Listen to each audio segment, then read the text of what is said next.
हमारे प्रोग्राम की शुरुआत एक ऐसी शख्सियत के साथ करवाने जा रहे हैं जिनकी प्रतिभा आसमान को छूती है, पर उनके पैर आज भी जमीन से जुड़े रहते हैं। लोगों के प्रति मानो प्रेम और करुणा का बहता पवित्र झरना हो। उस शख्सियत का एक ही जीवन मंत्र है कि पहचान कभी नाम की मोहताज नहीं होती, कर्म ही ऐसा करो कि खुद ब खुद नाम बन जाए। तो मिलते हैं कर्म के प्रति आस्था रखने वाले प्रतीक जी से। सर्वप्रथम मैं जनता जनार्दन का शुक्रगुजार हूँ जिसने मुझे दिलो दिमाग में बिठाए रखा है। मगर मेरी आप सब लोगों से नम्र विनती है कि मुझे कोई दर्जे में मत तोलिए। मैं आप लोगों जैसा ही एक इंसान। ईश्वर को मेरी एक ही प्रार्थना है कि मुझे आप लोगों की निरंतर सेवा के लिए शक्ति दे। आज एक ऐसी उपस्थिति हमारे बीच है जो आप लोगों को मार्गदर्शन दे। कायरा जी आज हमारे बीच उपस्थित है। मेरी विनती है आप लोग शांति से उनको चुनें। सीढ़ियां उन्हें मुबारक जिन्हें सिर्फ छत तक जाना है। मेरी मंजिल आसमां है, रास्ता मुझे खुद बनाना है। जी हाँ दोस्तों, मैं बात कर रहा हूं जिनकी खूबसूरती के चर्चे हर जबान पर है और जिनको देखकर हर लोगों की पलकें झपकना भी भूल जाती है, वो कायरा जी की। और हाँ, नारी तू नारायणी का हुबहू रूप नजर के सामने हो। कायरा जी का इतिहास जितना दर्द भरा है उससे अच्छा है कायरा जी का वर्तमान। जिसका वर्तमान अच्छा होता है उसका भविष्य अच्छा माना जाता है। वह शर्त है अकस्मात जैसी दुर्घटना जीवन में न हो। एक मोटिवेशन शो के दौरान कायरा जी से मेरी मुलाकात संभव हुई। मैं उस शो का हिस्सा था। वो स्टेज पर थी, मैं उसके शब्दों को सुन रहा था। मेरी जिज्ञासा पल पल कायरा जी के साथ मुलाकात को प्रेरित करने लगी। उसके शब्द अब भी मेरी कानों में गूंज रहे हैं।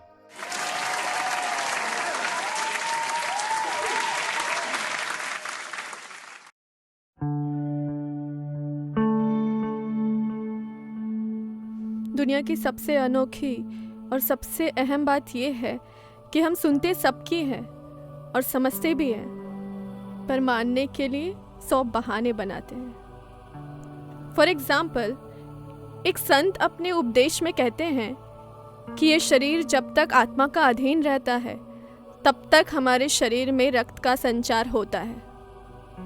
इस शरीर में सांसों का आवागमन चलता रहता है, पर जिस दिन ये शरीर आत्मा को त्याग देता है ना, ये शरीर मिट्टी में मिल जाता है। सारे रिश्ते नाते पल भर में बदल जाते हैं। खुद का सगा बेटा भी यही कहता है कि इनकी डेड बॉडी ले जाओ। लास्ट में एक ही रिश्ता बचता है, जो है परमात्मा का। तो अपनी जिंदगी की हर एक सांस को उस परमात्मा की जय में लगा दो, क्योंकि वही एक रिश्ता सबसे ज्यादा पवित्र है। धन्यवाद।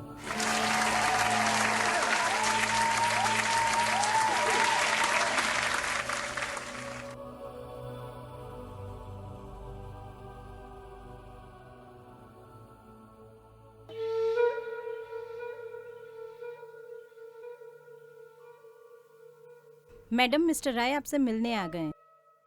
ओके सर, लो मैडम के अकाउंट का पूरा डिटेल है। ओके। हेलो, नमस्कार। नमस्ते। कायरा जी के साथ मुलाकात का समय देकर आपने हमारे ऊपर बहुत बड़ा एहसान किया है। मैं अक्सर लोगों का इंटरव्यू लेता रहता हूं, पर कायरा जी का इंटरव्यू मेरे जीवन का बहुमूल्य इंटरव्यू होगा। आपका समय शुरू हो चुका है। आप अपना कीमती समय मेरे साथ नागावा के कायरा जी के साथ बिताएं। आपका तो नहीं पता, बट कायरा जी का समय तो बहुत कीमती है। प्लीज़। धन्यवाद।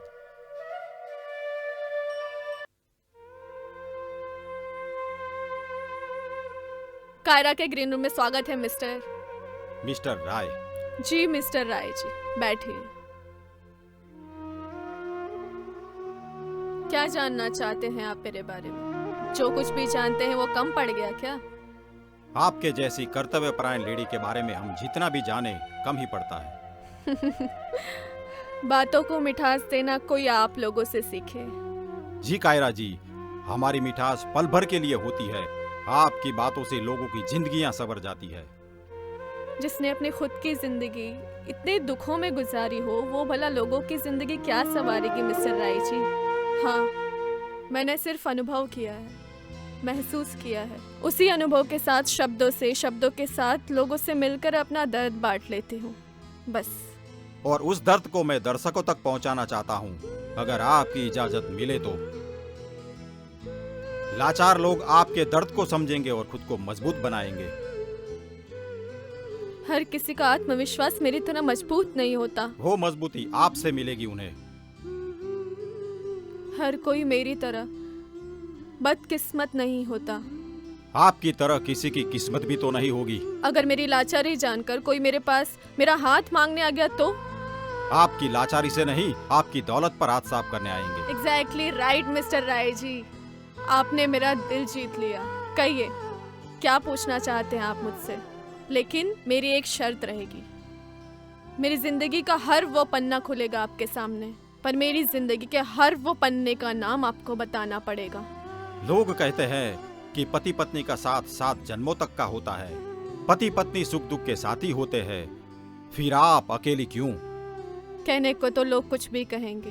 पहली मुलाकात में तो 7 जन्मों की क्या, आसमान से तारे तोड़ लाने की बात करते हैं लोग। पर जब साथ निभाने की बारी आती है ना, तब उनको पीछे मुड़ने में उतना भी समय नहीं लगता जितना समय कई जन्मों का रिश्ता है ये कहने में लग जाता है। 7 जन्मों के साथ से लेकर रिश्ता टूटने तक की कहानी आपके जीवन की सबसे अनोखी कहानी है, जो दुनिया को नहीं पता। आज की ये कहानी तो लोगों की जुबान पर है। मेरी इच्छा है कि वो कहानी आपसे ही। मेरे पुराने जख्मों को क्यों ताज़ा कर रहे हैं मिस्टर राय जी? जी नहीं, मैं तो आपकी यादों को संजोने जा रहा हूँ। शादी के बाद मैं नीरज के साथ बहुत खुश थी। ऐसा लग ही नहीं रहा था कि हम अपने परिवार को छोड़कर आए।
कयामत लग रही हुआ।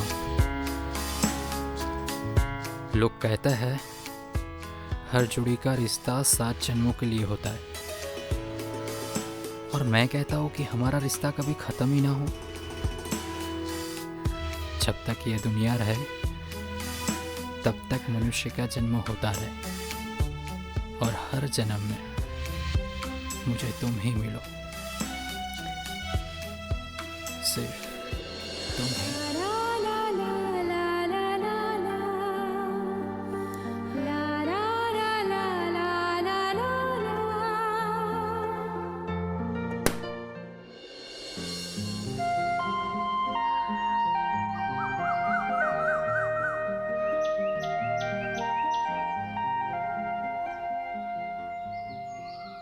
आज आपको बोलना ही है। अरे नीरज बेटा, देखो तो पापा क्या कह रहे हैं। क्या कह रहे हैं पापा? कुछ भी तो नहीं। अब अपनी बताओ ना। आप दोनों की बात में मुझे बीच में क्यों रख रही हो? अरे हाँ, मैं तो 24 घंटों बोलती रहती हूँ। एक दो बार आप भी बोल दिया करो। पता है ना कैसा है आपका बेटा? पूरा का पूरा आप पे गया है, बिल्कुल गैर जिम्मेदार। मैं गैर जिम्मेदार नहीं था, हाँ? वरना मेरे तो माँ बाप भी नहीं थे आपकी देखरेख के लिए। हाँ हाँ, सब पता है मुझे। बोलिए पापा, क्या कहना चाहते हो आप? अब कहना क्या है, हम नाश्ते की टेबल पे बैठे हैं और बहू का पता नहीं है, और मैं चाहता हूँ कि हम सब लोग साथ मिलकर नाश्ता करें। हाँ, असली बात कहने से डरते हो क्या? हाँ। पापा, मैं कायरा का ध्यान रख रहा हूँ और भी ज्यादा ध्यान रखूंगा, और माँ भी तो है साथ में। हाँ हाँ, मुझे पता है, पूरा घर हमारी बहू का बहुत अच्छा ध्यान रखता है ना।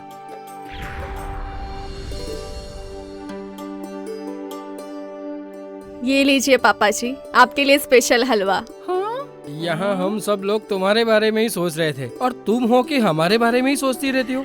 इसीलिए हमने एक प्लान बनाया है कि नीरज 1 महीने के लिए ऑफिस से छुट्टी ले, और तुम दोनों अच्छी जगह जाके आओ, हम बूढ़े लोग से दूर। पापा, अरे बेटा, हनीमून के टाइम पे तुमने बहाना बनाया था, पर अब नहीं। देखो, ये यात्रा तुम दोनों के लिए नहीं है, आने वाले मेहमान के लिए है। माँ के पेट से बेटा दुनिया देखेगा। ओके, महीने के लिए नहीं पर 15 दिन की तो छुट्टी ले सकता हूँ। और ये ले तुम दोनों की टिकटें। इसका मतलब आप सबने पहले से ही प्लान बना के रखा है। कायरा, तुम भी? नहीं नीरज, कसम से मैंने कुछ नहीं।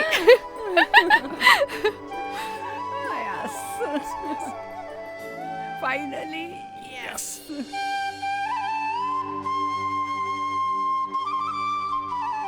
देख बेटा, तू अपना ध्यान रखना। हाँ। और हाँ, नीरज के साथ भी अच्छे से रहना, ठीक है? और हमारी चिंता बिल्कुल मत अच्छा करना। मम्मी, ये सब तो ठीक है। पापा की दवाई डेस्क पे रखिए। अरे हाँ मेरी माँ, मुझे सब पता है। तू अब हमारे बारे में सोचना बंद कर और अपने बारे में सोच, अपनी यात्रा के बारे में सोच। और हाँ, अच्छी अच्छी यादें लेके वापस आना। जी मम्मा।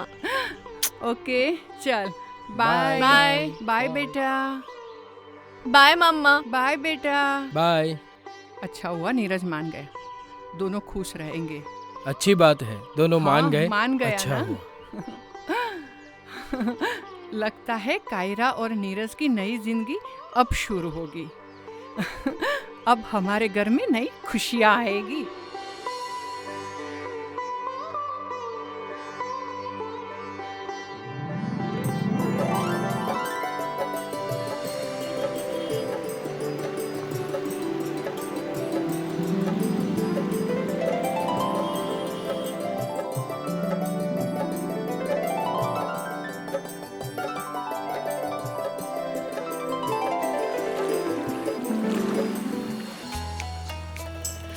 तूफान से लड़ लूंगी जब हो तेरा साथ, मौत से भिड़ लूंगी जब हाथों में हाथ। तूफान से लड़ लूंगी जब हो तेरा साथ, मौत से भिड़ लूंगी जब हाथों में हाथ। तू ही मेरी जिंदगी की है गजल, तुझसे ही जीवन मेरी बगिया बन।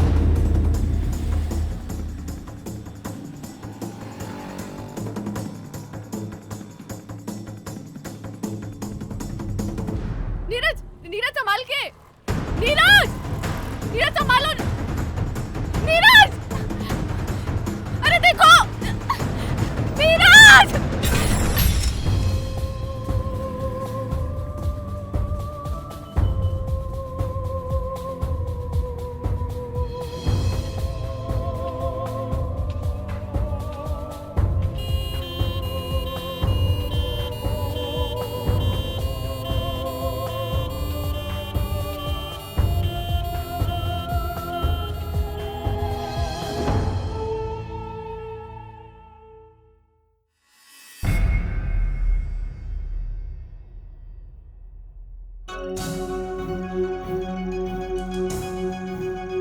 कायरा की तरह, मेरी वाइफ की तरह। कायरा, अरे अरे अरे अरे, आपको आराम की जरूरत है, आराम कीजिए।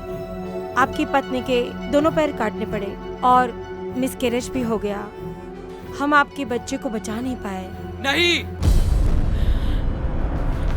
आपको आराम की जरूरत है, आप सो जाइए।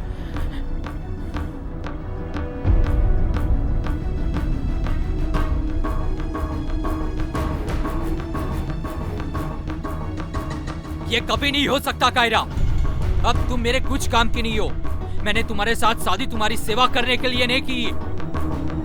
तो सेवा करवाने के लिए की थी। अगर साथ नहीं देना था तो हॉस्पिटल में ही मुझे मार देते ना। घर पे लाने की क्या जरूरत थी? वो मेरी मजबूरी थी। स्वार्थ को मजबूरी का नाम मत दो नीरज। मैं बेकार हो गई हूँ, तुम्हारे किसी काम की नहीं रही ना। मैं तुम्हारे साथ सेक्स नहीं कर सकती, तुम्हें तुम्हारे परिवार को बच्चा नहीं दे सकती। मैं खुद के पैरों पे चल के सुसाइड पॉइंट भी नहीं जा सकती। पंखे पे लटक के मैं मर भी नहीं सकती हूँ नीरज। ये सही है नीरज, मैं खुद किसी काम की नहीं रही तो तुम्हारे क्या काम आऊंगी। मैं बोझ बन गई हूँ ना तुम पे, मैं बेकार हो गई हूँ। जब इतना सब कुछ समझती हो तो मेरे सर पर बोझ बनकर क्यों बैठी हो? 100 जन्मों का साथ मांगा था ना तुमने, 10 मिनट का साथ तो दे ही सकते हो। तुम्हें पंखे पर रस्सी से बांधकर लटकाने का, ये तुम्हारी बातें सुन सुन के मेरे कान पक चुके हैं कायरा। मरना है तो खुद से मरो। वैसे भी तुम जिंदा हो तो भी मैं कैद में हूँ। मरने के बाद मुझे सचमुच में कैद करवाना चाहती हो? मेरी सुसाइड नोट में ये लिखा रहेगा कि मैं अपनी मर्जी से जान दे रही हूँ। तुम्हारी ये बकवास सुन सुनकर मेरा जी थक चुका है। तलाक पेपर साइन करो और मुझे छुटकारा दो।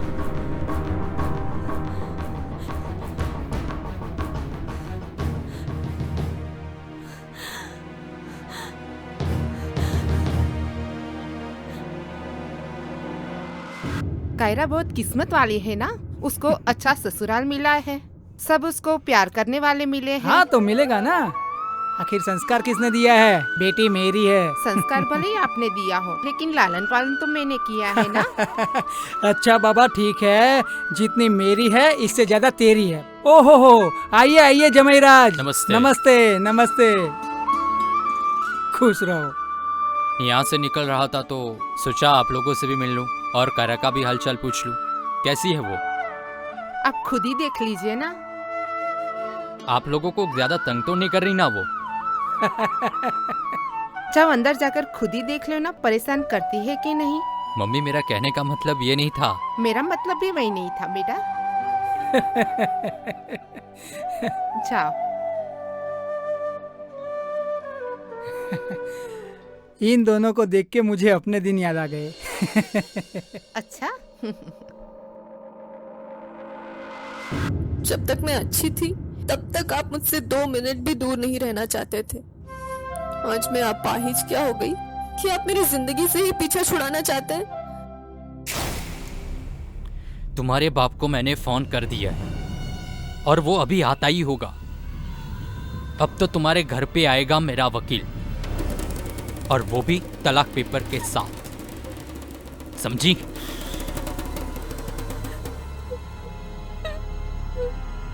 हाँ? कायरा, कायरा, बेटी कायरा। क्या हुआ बेटा कायरा? हाँ? कायरा कैसे रहोगे पापा? मैं वजन जो बढ़ गया है मेरा ऊपर वाला भी मुझे उठा नहीं सकता पापा। हे पगली, अरे पगली, एक बाप जो होता है ना, वो अपने बच्चों का वजन अपने कंधों पर उठा ही लेता है। चल चल उठ बेटा, चल, चल। तेरे इस बाप के कंधे में है ना वो जान है ना, है ना, जो तेरा वजन उठा पाएगा। रहा सवाल तलाक का, अरे तलाक तो इस घर में है ना मेरा वकील आके दे जाएगा। बेटा तेरे पैर नहीं है तो क्या हुआ, तेरे हाथ तो सलामत है ना। अब तेरे पैर तेरा बाप बनेगा।